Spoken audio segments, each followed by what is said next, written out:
কলকাতা, আমার প্রাণের শহর কলকাতা, দ্য সিটি অফ জয়।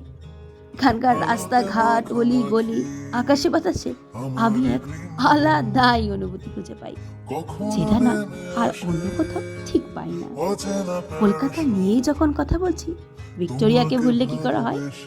এই ভিক্টোরিয়া এক অপূর্ব সুন্দর হিস্টোরিক্যাল মনিউমেন্ট, যেটা কত ভোরের সাক্ষী, কত পাখিদের সাক্ষী, কত মানবের সাক্ষী, কত ক্ষণের সাক্ষী, কত ভালোবাসার সাক্ষী, কত বন্ধুত্বের সাক্ষী, কত রাতের সাক্ষী।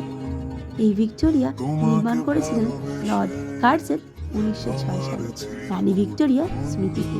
এটি মুঘল এবং ব্রিটিশ আগেটির জন্য আদরেতে বানানো। এটিকে অনেকে ভালোবেসে কলকাতার তাজমহলও বলে।